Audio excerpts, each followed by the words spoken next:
अस्सलामुअलैकुम, मैं हम मलिक अफजल तुसाने पे यूट्यूब चैनल अज्जू विलाग सब तो पहले चैनल को सब्सक्राइब करो, पेज को फॉलो करो। वीरो असा मैंने पे सारे नाल जंगलात ते उथा तितर छितर होंदे ते एक बंदा ही मैं अफ्तारी जो मतलब थोड़ा टाइम दिया जाएगा थोड़ा एक बंदा ना तितर पकड़ रहा है। देख सकते हो तो आपको कैमरा जूम माइट करके दिखले सू इंतजार ऑफिशियल वाले घूमे ने पे मेरी टीम दा हिस्सा ते असा ही नाल हैं ते रहत भी सारे नाल शायद तो कैमरा दिखा सके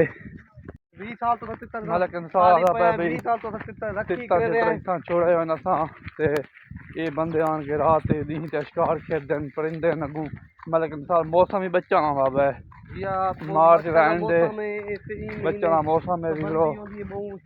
तितर बोलेगा थोड़े सामने बंदा जूम इन कैमरा करके शायद दिखा सके कैमरा वो सामने बंदा खड़ा है देख सकते हो संगत जो भजी मलक भजी बंदा गया नस रहत गया भजी भजी रहत गया बंदा नस गया संगत मलक इंतखाब को कोई दिया मलक इंतखाब ए रात आसी रात ये बंदा गए नस टामा देख गया रात मतलब बांधे पे हैं ते बंदा अल्लाह दे हुक्म बंदे को पकड़ना है को पूछे भी क्या मसला है क्यों लपेदा इथो जी हां तितर दा की मसला बंदा गया नस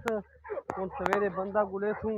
ते इंशाल्लाह फिर आए कजी वने इंदा फुल नतीजा कढना है भाई बंदा क्यों आंदा तितर पकड़न जेरे सादी अपनी बंद ते तितर हैं पे आज तो अगली विलाग ही जसा